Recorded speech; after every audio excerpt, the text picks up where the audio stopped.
how it all went south. So in light of the recent crash of an American Airlines flight coming into D.C. with a Black Hawk helicopter near the Potomac, it reminded me of a story I've been obsessed about for years.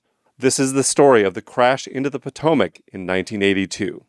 Under the shadow of a blinding blizzard, Air Florida Flight 90 departed Washington, D.C.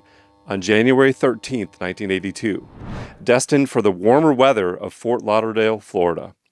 There were 79 on board, 5 of them crew, 74 passengers, looking forward to sunny southern days ahead of them. But the conditions were horrible. It was practically a whiteout.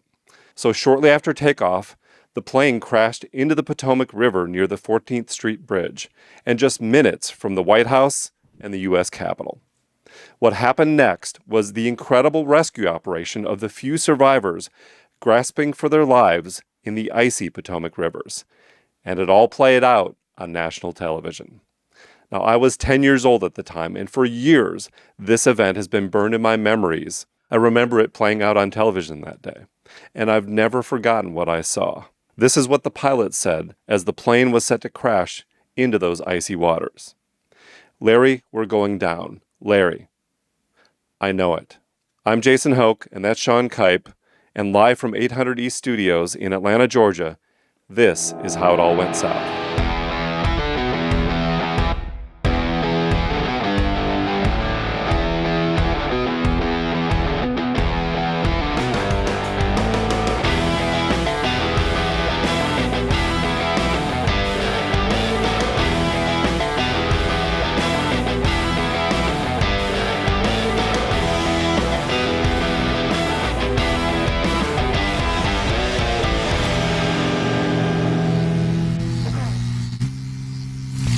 Shortly after 4 p.m., Air Florida Flight 90, piloted by 34-year-old Larry Wheaton, crashed into the northbound span of the 14th Street Bridge, which connects Washington, D.C. with Arlington County. And I'm sure you know this bridge, the 14th Street Bridge in the Potomac. I'm sure that I've been on, Yeah. all those bridges in my life, being from, Hagerstown is 60 miles away. Yeah. But I don't know. It doesn't. If you fly into Reagan and you are going into the Capitol, it's kind of the bridge that you cross. Yeah. And so you see the glorious, like if I fly in the morning, you see the sun rising over the city. It's really beautiful. Yeah. And what's interesting, based on the tragedy that happened with the Black Hawk helicopter, is you will see low flying traffic, both helicopters from the White House to military planes and helicopters, to flights coming into Reagan, and it's all there. It's all low flying too, and it always strikes me that they're so close to everything that is monumental in D.C. Right? Yeah, and I can remember growing up. You've got military bases and air bases, in all directions of DC, fairly close. So there's traffic going back and forth, not including just commercial. Yeah.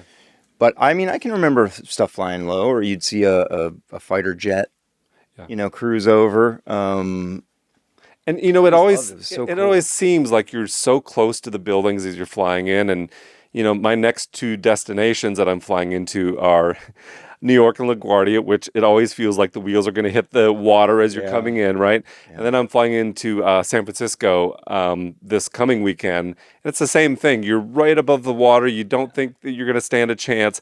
And I feel that way when I fly into D.C. sometimes. So, that's scary. Yeah, because I think San Francisco, when you, at least coming from, I would fly between L.A. and San Francisco a lot, but I think you go out over the water and then come in, you approach from over the water. And it's such a cool, and then when you take off to go back to LA, you fly out right over the water. It's the coolest thing. Absolutely. So you think you're safe. Now we're reminded of some terrible things that have happened. So let's go back to 1982 and talk about what happened on that day in 1982. So the 747 was originally scheduled to depart at 2:15 from Washington, D.C. to Fort Lauderdale with a stop in Tampa. but it was snowing so hard throughout the morning that the airport was actually temporarily shut down so plows could clear the runways. It had only reopened shortly before Flight 90's takeoff. And so during that temporary closure, all planes prepared for departure were being de-iced in sequence, of course. Have to de-ice, especially with heavy snow and ice coming down. So several planes were ahead of Flight 90, and its flight crew requested de-icing to begin just before the airport was expected to reopen. But when that was delayed, they requested for it to be stopped. So once the airport was set to reopen, the crew requested de-icing to resume around 2:50 p.m. By the time de-icing finished around 3:10 p.m., there were 2 to 3 inches of wet snow on the ground already where the airplane was parked. So it was coming down. Yeah. It was heavy snow. And snow in that area usually is wet snow. Yeah. You know what I mean? It's heavy, even just snow, not including ice. But the wetter the snow, colder it gets, and the ice, or it freezes easier and becomes ice or ice on top of the snow. It just makes it really heavy. I mean, people don't realize how heavy snow is, you know? And there was already ice. The rivers were already icing up. There was already snow on the ground. So this wasn't exactly the first snowfall, January 13th, 1982 in D.C. Yeah. So there was already a lot of stuff on the ground and a lot of ice and snow everywhere. Yeah. So that was already there. So attempting to push Flight 90 away from the gate, there was a combination of ice, snow, and glycol on the slope of the ramp around the tires of the tug. The glycol is what they use to de-ice? Yeah. Okay. So it was all kind of accumulating and building up fast. So without any tire chains, the tug couldn't actually move the airplane. There was too much snow on the ground and all this stuff was happening. And so the flight crew wondered, could the plane's reverse thrust be used to push it back? And ignoring the advice of the tug operator who told them that doing this was against American Airlines policy, the plane's engines were started and both reversers were used for 30 to 90 seconds. Just to get it out into position on the tarmac. Yep. So, yeah. That's crazy. I'm not, maybe somebody that is a pilot or who works, at an airline or something can chime in, but when they say, hey, this is against policy, I would think in that scenario, like, dude, you can't do it. It is against policy. Like, maybe it'll work, maybe it won't, but you can't try. Right. We're not going to let you take off. Right. And so several Air Florida and American Airlines personnel watched on as the snow and slush was blown toward the front of the plane, and one witness stated that he saw water swirling at the base of the left engine. So they went ahead. They did this, and people had their eyes on it. That makes this story that much sadder already. Just knowing it's one thing if, hey, we came into some bad weather.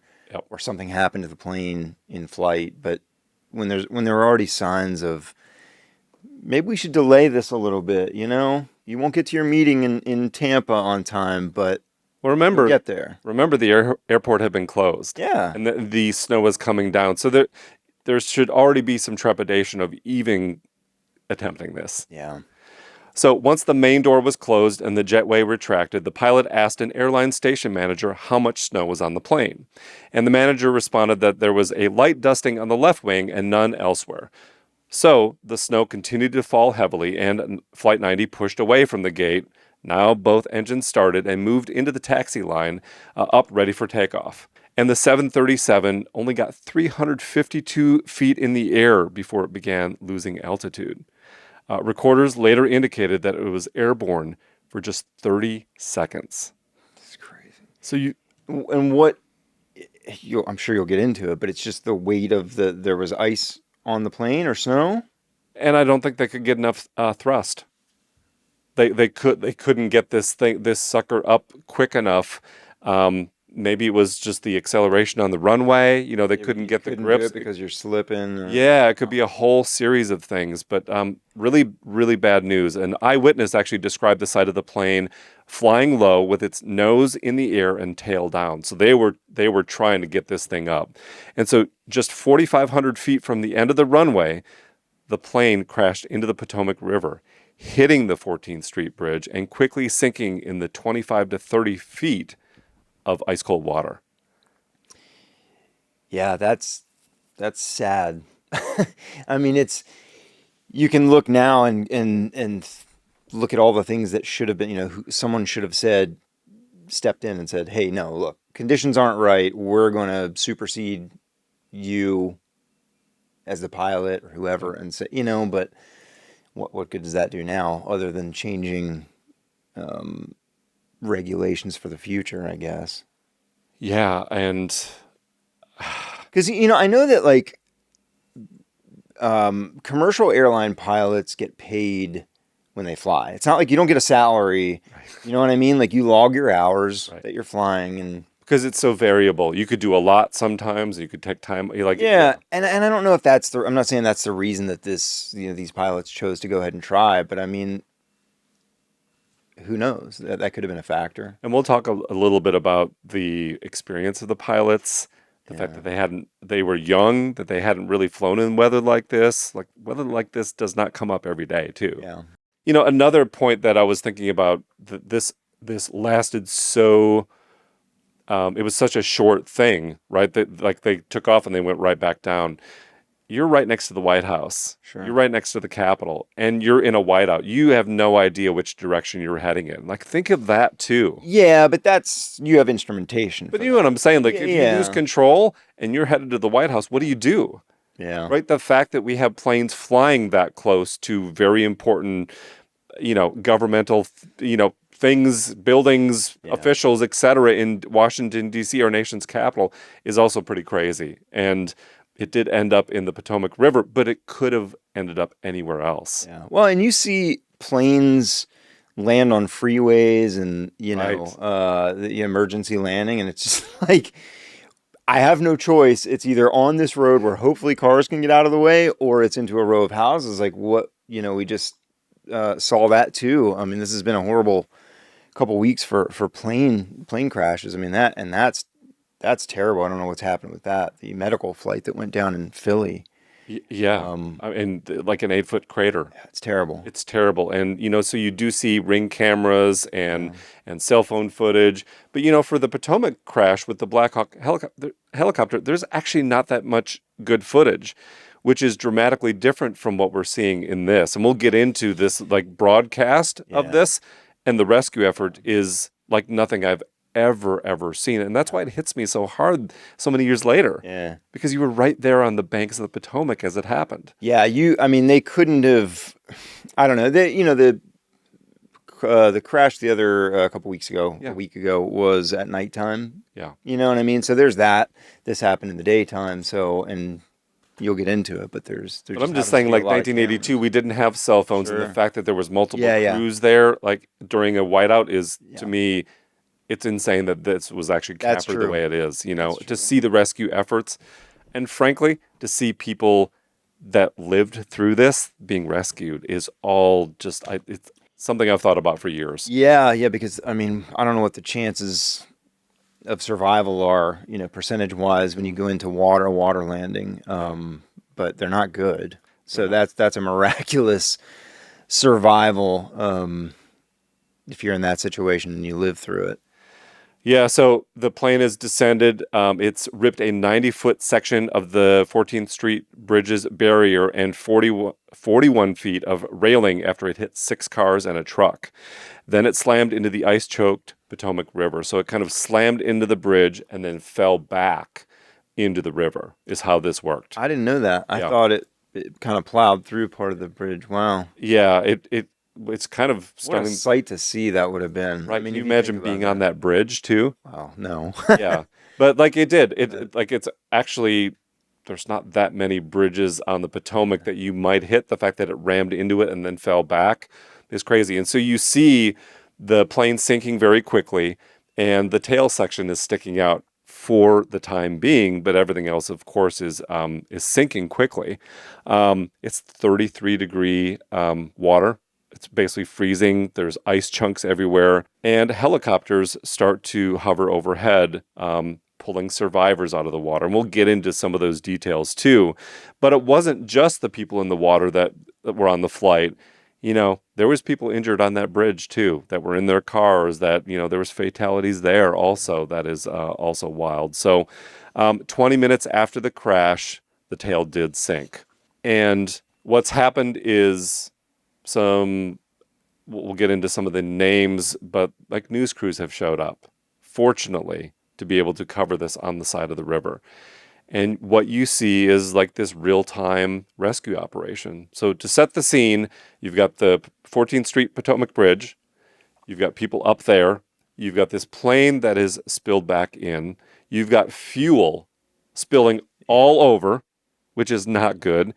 And then you've got the plane that's started to sink or is sinking, and a number of people, of course, because this happened so quickly, they're strapped in their seatbelts still. Yeah. This is sink, and so most of the folks on that plane, of course, perished, either instantly or they drowned because they could not get out of their seats. But some did, and you see them.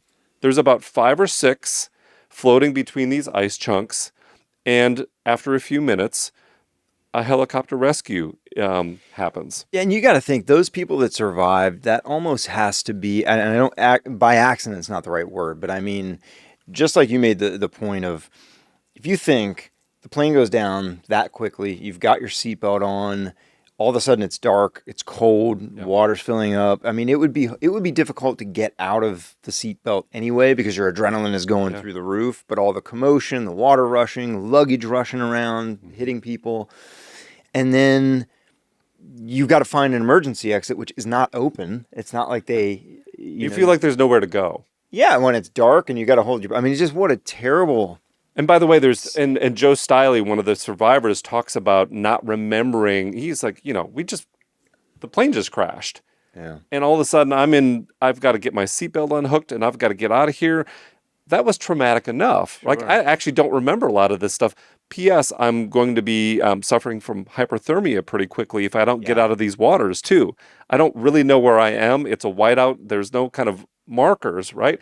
I can't even imagine. Yeah, and you being in shock and just, it's unbelievable, really. Yeah, it really is. And I have to say, watching back some of this footage, even though I've seen it so often, and seeing some of the heroic responses, I actually still got emotional yesterday seeing it. I really did. It was so unbelievable and heroic it's very touching to see people sacrificing themselves to save other people in these situations. Yeah, and you're seeing the way, we'll show some of that footage, in the YouTube version of this, but it looks, the way it's filmed because of the, like you said, the news crews just happen to be there. So you have these professional news cameras. Yep.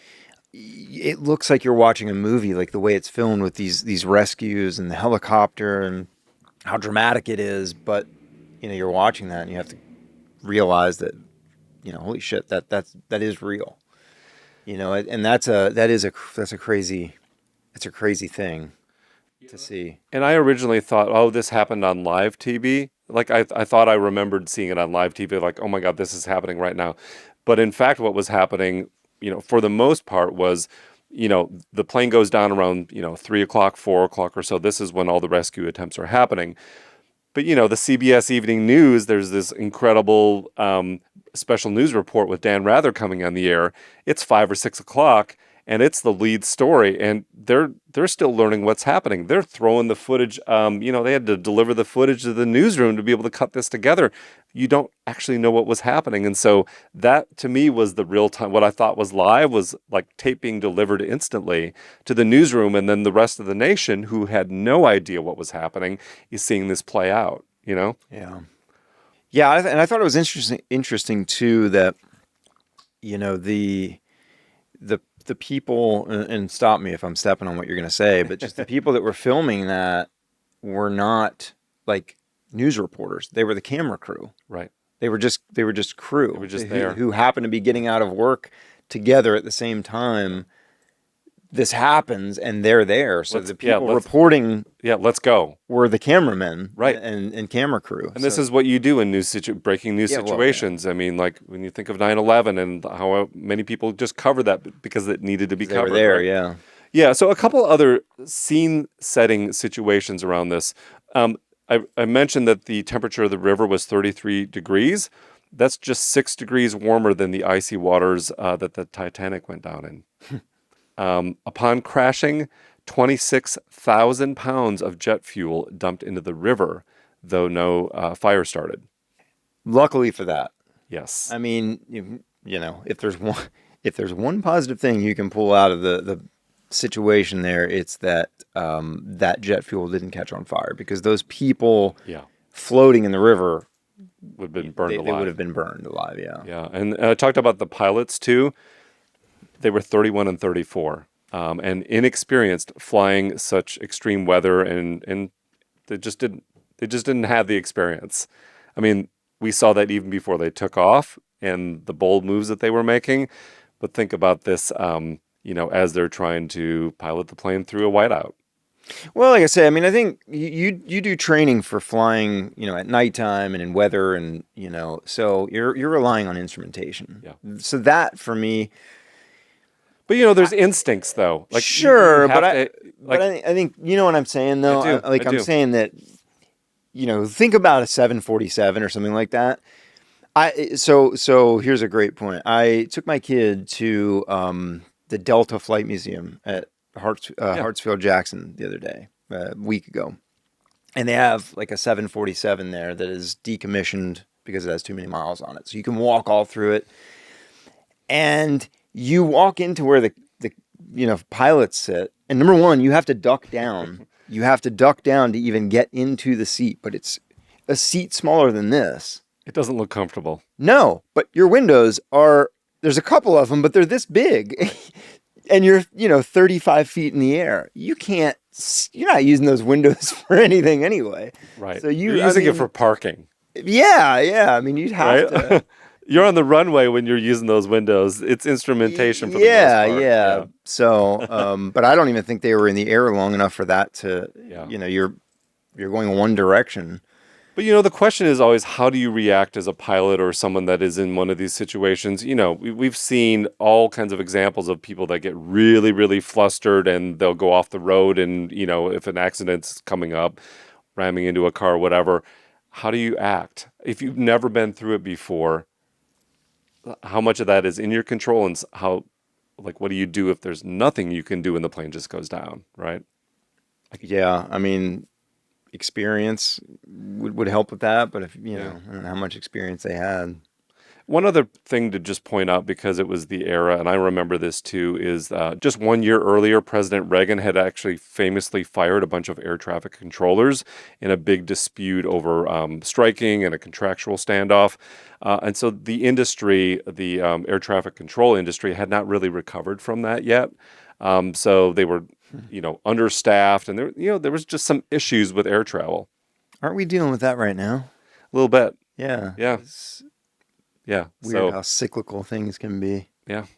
While this is playing out, people were driving in rush hour traffic at the time of the accident because everyone had been released from work at the Pentagon to make their way home through the snow. In fact, many federal offices that day had closed early, creating a massive backup of traffic on almost all the city's roads that impacted arrival times for emergency services to arrive at the crash site. Man, that's D.C. every day. Yeah. Yeah, there's so much traffic there all the time. Yeah, so there were a couple drivers like Roger Olean and Lenny Skutnik, who were able to pull off and saw what was happening and were quick to aid. And so these were the men that went into the water or helped pull people out of the water. That is just, completely bonkers, if you will. Let me describe the scene a little bit. So there were 5 people hanging onto a piece of the wreckage. Then a helicopter came and lowered a rope to haul one of the women out, and they tried that one by one. The fuselage quickly broke off and sank, like I described earlier, leaving the tail section floating with several survivors inside. Rescuers used anything they could to get their hands on belts, sticks, paddles, etc., to help people to shore. So they're trying to pull people over. Those still in the water were said to be still seen from the bridge, strapped beneath their seatbelts from the takeoff. So some of the people, you saw the plane kind of open. Some people were escaping, but you could see people trapped in there with their seatbelts still around them. And people on the bridge seeing this too. Yeah, that's terrible. So while rescue efforts were underway, across town, a subway car jumped a track near the Smithsonian Station, killing 3 people and injuring 24 others. That meant Washington's nearest airport, one of the main bridges in and out of the city, and one of the busiest subway lines all closed simultaneously, paralyzing most of the metro area. And then there was a whiteout with snow. I didn't know that about the subway accident. It was a disaster of a day. Yeah, it really did. It shut down it's kind of like the Snowmageddon that we had here a few years ago. Seriously. Yeah. Yeah, so at this point, air traffic controllers and flight controllers were aware only that the plane had disappeared from radar and was not responding to radio calls, but had no idea of either what had happened or the plane's location. So they didn't understand what was happening either. Yeah, where'd this plane go? Okay, so after the break, we're going to talk about the survivors, the rescue efforts, and what actually happened that day during this amazingly awful traumatic event. We'll be back. Okay, we're back, and we're talking about the Potomac crash that happened on January 13th, 1982. But there were survivors, and they were in the middle of the Potomac River, desperate for help, not really knowing what was happening. So I'm going to go down the list of some of the people the heroes, some of the survivors, and some of the people involved that day as it happened real time, playing out on national television too. So the first, his name is Joe Stiley, and he's one of the survivors of the crash, as was his coworker, Nicky Felcher. So he made it to shore with the help of a helicopter rescue and was famously interviewed at a nearby hospital to give his firsthand accounts of the events of that day. I remember that video of him. He's in his hospital room, in his bed. He's got like a bloody face and cuts all over his body. And, obviously he's trying to warm up, and this has been a huge day. And he's trying to, And they're like, hey. Yeah, and he's answering questions from the press in his hospital room after surviving this huge trauma. Yeah. So he was close to blacking out, he said, as this was all happened, which you would, of course, imagine, right? The rope dropped down from the helicopter. He grabbed one. Nicky Felch grabbed the other, and they're towing him away. And Nicky, his coworker, loses her grip. You see this, the life buoy. Yeah. And they're hanging. They've got their kind of arm crooked over this buoy, while the helicopter, who's flying very low, is trying to pull them over. That's all they're trying to do. And you're so cold, you have no feeling in your arm or your hands. Yeah. And this is where it gets me every time, where, oh my God, they're going to rescue her. And then she drops and your heart just sinks. Every single time it gets me. Yeah, it just slips off the rope right back into the water. Yeah, and he ended up with broken arms, legs, fingers, and all that, and that was nothing compared to what could have happened, right? And he said he sensed something was wrong from the start. Making his way to Tampa for a business trip with his secretary, Nicky Felch, he was actually a private pilot too. So he had a thing that just didn't feel right about this, of course, as this is all playing out, and he said that later on. Yeah, but what do you do? Right. You're still it's just not a final destination where you can just, well, maybe today you can just get up and get off the plane. I remember years ago you couldn't do, like, once you were on the plane, you were on the plane. Right. You're just a person in a tube. Yeah, well, it's like, you remember that episode of Friends, right? Like towards the end of Friends, where Ross gets on the plane, or Rachel gets up off the plane, or the big, please. That doesn't happen. Right. And I don't even mean the cheesy romantic whatever. I just mean try that sometime. That's right. It ends up being that woman that was screaming, the person on the plane that's like, he's not real. You know what I mean? That's what happens There's a goblin when you get in up the off back, the plane. yeah. You have to have a really good reason. Or Wonder Woman getting off of Turkish Airlines during like Batman versus Superman or whatever that was. Excuse me, I've changed my mind. Yeah. Right this way, madam. I have to get into my invisible jet. True first class.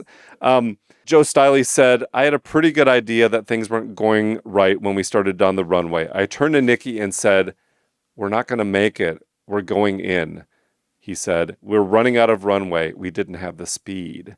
To your question earlier of like what was going on, they were not getting the speed and acceleration on that runway to even get up in the air. Because if you juice it like you normally would, you'd probably start sliding all over the place, and why would you risk that?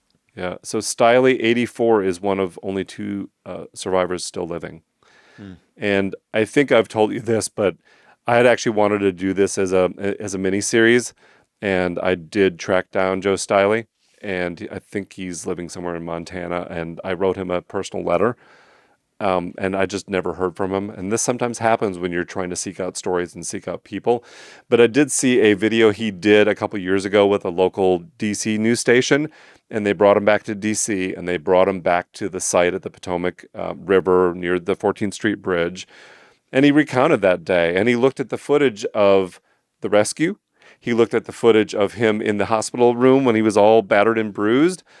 And, I mean, obviously everything came rushing back to him. He got emotional. Sure.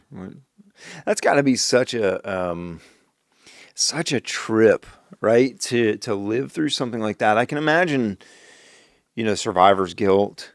Yep. Being the fact there were only, 5 people you said that lived? I mean, you think about that.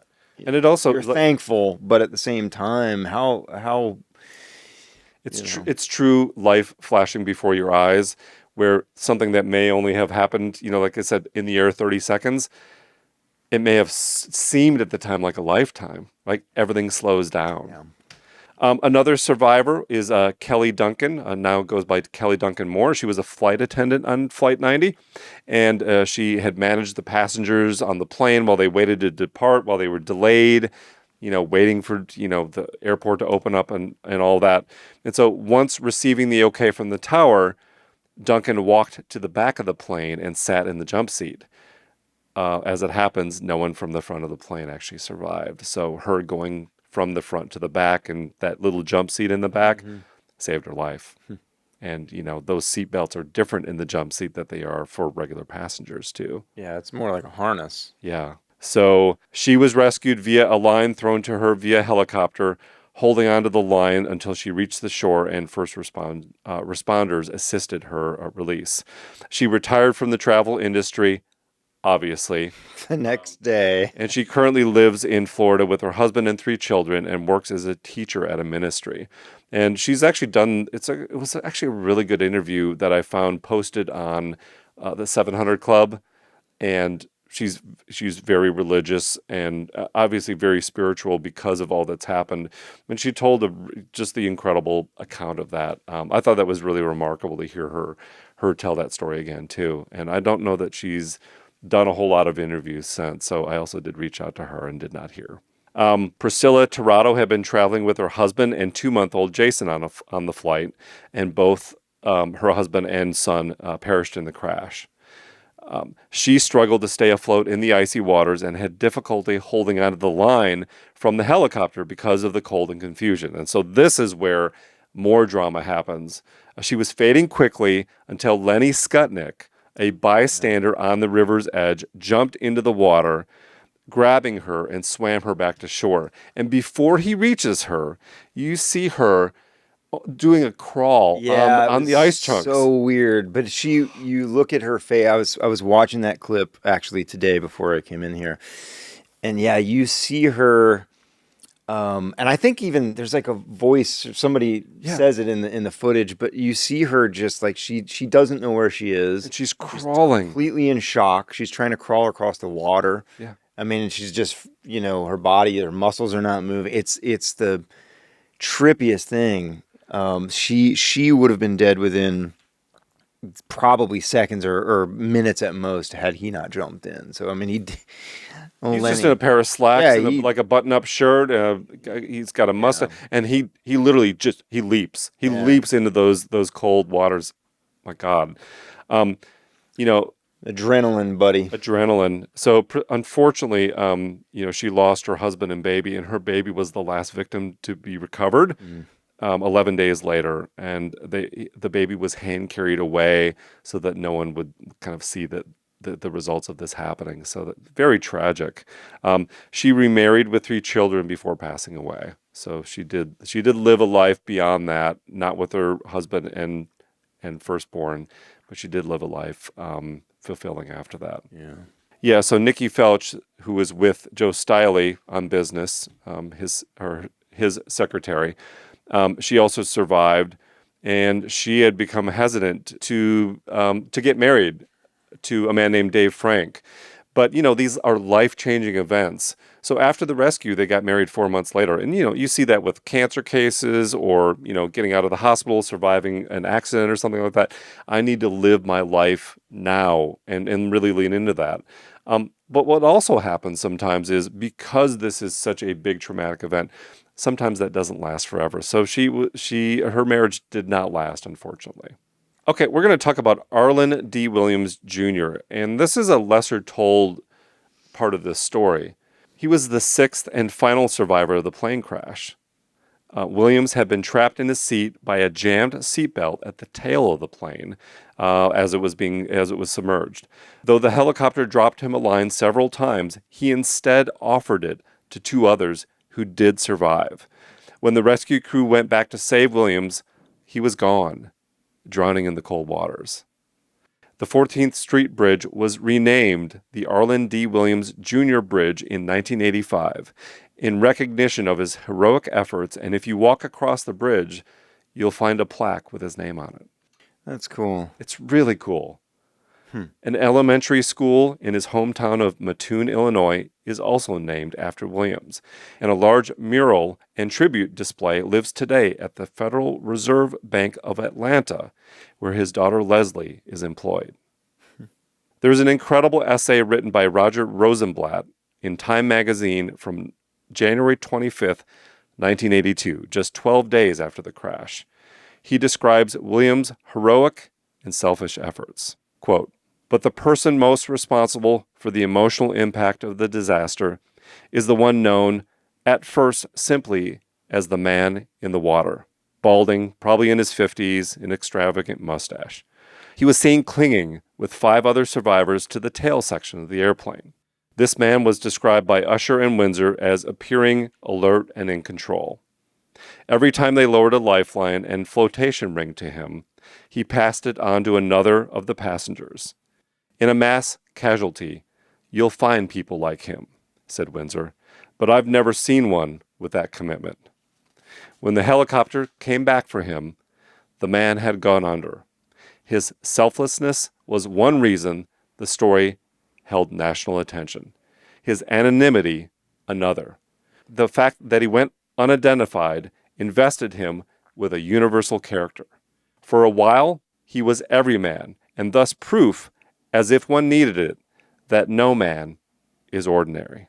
What do you think when you hear that? I mean, yeah, people do such amazing things in the moment. Yeah. I always think about this. Like, I was thinking about this the other day, and I don't know what made me think about it. Think if you were in like, I don't know, a restaurant or somewhere. There was a shooting. I think there was a shooting yesterday or today in a warehouse in maybe Ohio. I'm not. You pick your state, right? Yeah, but it just happened, and I started thinking, like, in the moment, if something like that happened, and I, could I, would I? I like to think that I would act. I'd like to think that I'd, not to be a hero, but to, like, somebody has to do something or help in a situation like that. You don't know what you're going to do until you're in that situation, and so I think when people do things like that, like this guy, the chances of survival at that point, you've lived through the plane crash, you're in the water, it's icy, you've lived to this point, and here's a lifeline, and you pass it on, not once, but multiple times. I mean, it is profound. you deserve at least to have those things named after him and people like that remembered for sure. Have you ever had, maybe not to this magnitude, of course, but you've ever had one of those flash before your eyes moments? Probably. I mean, I can't think of, there's a couple times where it could have gone either way. I mean, maybe riding my motorcycle, or, I was in a plane one time and the turbulence was the worst thing I've ever felt. I remember I had a drink. There was a woman next to me and they had just served drinks and I had it in a little cup. No, it was in my hand. And the plane dropped so fast. It just, whatever turbulence it was, but the drink came up out of my cup and back down in. Oh, wow. Yeah, it was just really, and I mean, it was like, and the woman next to me just kind of, we were looking at my cup because we both saw it and it was like, the force and that was scary, but nothing, God, I've never been in a situation like that, anything remotely like that. But that gave me that second of thought of like, is everything okay? I've been asleep on a plane where it dropped 10,000 feet over New York instantly, and I woke up and it shook me for years. Yeah. Everyone all right? What's everybody crying for? That was not my reaction, I promise you. Yeah. I would say when you think of something that you could have done and you took the other route is something that happened with me years ago when I moved to Raleigh, North Carolina, and my roommate, my friend, had a Yamaha motorcycle. And he said, let's go out to my aunt and uncle's place, just hop on the back. And I was like, no, I think I'm going to stay here. And the tire blew out and on an exit ramp, and he crashed it and ended up with broken bones. I would have been dead had I been on the back of that motorcycle. Yeah. Like, talk about thinking about your life. Wasn't on the motorcycle, but I just made a choice that day not knowing what was going to happen. Well, Harley Davidson's not going to be a sponsor for this episode. I can tell you that anytime soon. That's right. Two near-death motorcycle stories. So there's some other heroes that I want to recognize with this story too. Gene Windsor and Donald Usher, which were the two on the helicopter itself. And you saw this footage too, and everyone look at the YouTube version of this. These men, what they did, the heroic nature of trying to rescue people, but it is so crazy that with Nicky Felch, the bottom of the helicopter, the legs, are in the water. One man is flying this helicopter with the legs of the helicopter in the icy water so that they can pull her up because the rope wasn't working. So literally, Gene Windsor grabs her while the legs of the helicopter, and he pulls her up into the helicopter. It's absolutely insane. Yeah. The precision of a pilot, and if you watch True Lies, where the Arnold Schwarzenegger's daughter is hanging from the plane above Miami, and oh my God, I could never lean out of a plane or Mission Impossible. This is real life hanging out of a helicopter wow. Yeah, and I've seen a lot of those, I'm into the outdoor stuff and backpacking and all that. So, you see these mountain rescues where the same thing, you have this really steep mountain and the helicopter, is right up next to it. It's because they can't land. It's too steep. And people are, rescuing people, pulling them in the helicopter. It's nuts, man. Those guys are a breed of their own. They had no video game practice on this too. Yeah. All right, so I also want to talk about Lenny Skutnik. We mentioned him as the man jumping in the water to help rescue, these survivors in the river. He was 28 and an employee of the Congressional Budget Office and found himself on the side of the Potomac River that day of the crash. And despite the risk of him losing his own life, Skutnik dives into the icy Potomac River after witnessing Priscilla Tirado struggling to hold on to the lifeline of the helicopter rescue that flew directly above her. And so he was a humble man who didn't want the attention after he comes back after this rescue. And Skutnik had done something so selfish to help another. And he said, "It's something I never thought I would do." And then he also said, Somebody had to go into the water. And Lenny Skutnik was that man. You think the story ends there. But Skutnik was later recognized for his heroic efforts 2 weeks later at President Reagan's State of the Union address in front of Congress. He was the first to be recognized in such a manner. And that tradition where you see them up in the balcony during the state, it started with him. Oh, really? Yeah. And so you see him. It's a great video. And he's shy. He's humble. He's almost embarrassed by the attention. And Reagan looks up to him and just honors him. And the whole Congress turns around, gives him a standing ovation. And I cried yesterday when I watched it. I did. I'm not afraid to admit it.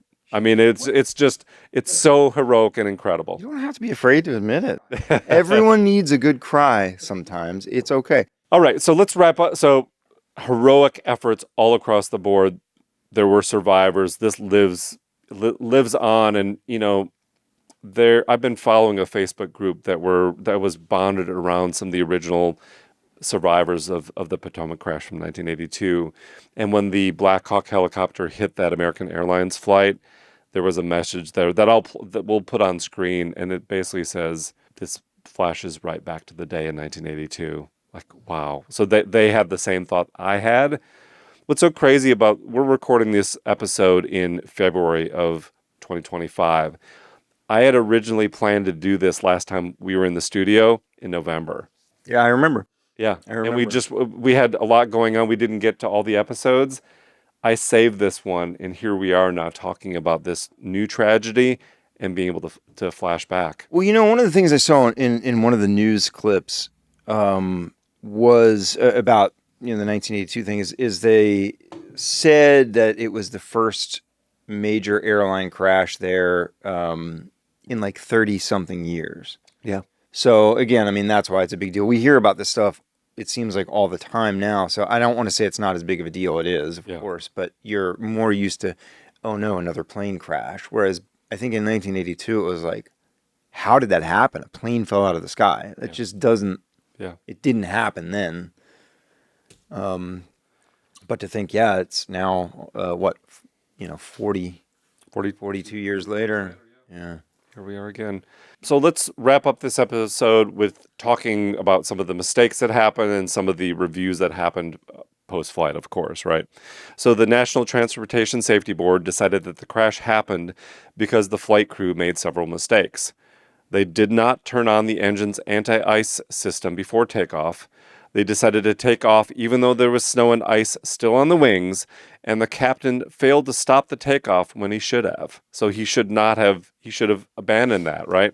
Yeah, but I imagine you have to get to a point of no return on the runway. Depends on how long the runway is. Depends on where you're at, right? But I'm saying, it'd be sad to know that he was like, oh shit, we should abandon this, but you're past that point. Well, check this out.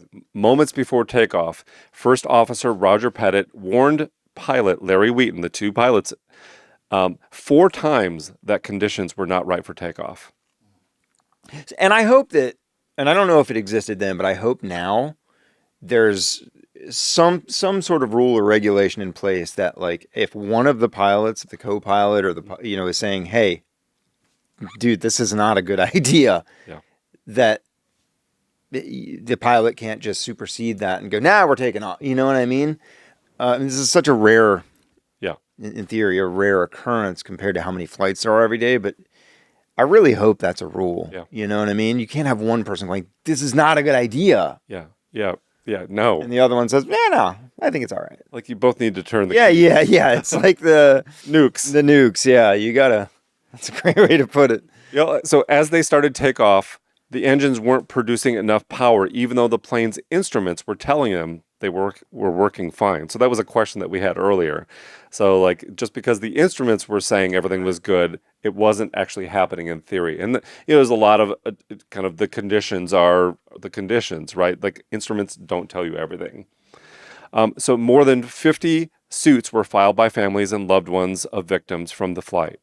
Air Florida was accused in one suit of failing to consider and recognize that the weather, aircraft, and runway conditions existing at the time of takeoff and crash were unsafe, dangerous, and hazardous.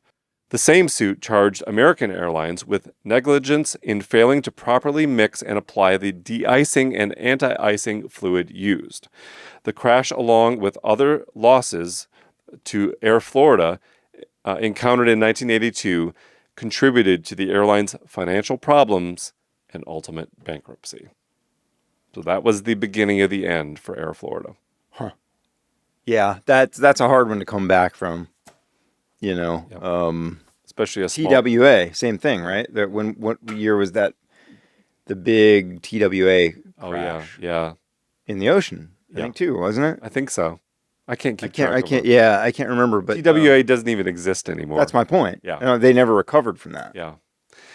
So that's been the story. Really, truly incredible story. Thanks for joining us this week, and we'll be back with another episode of How It All Went South soon. I'm Jason Hoke. That's Sean Kipe. Remember to subscribe, tell your friends, watch, listen, follow us on social media, do all the things, and we'll see you next time.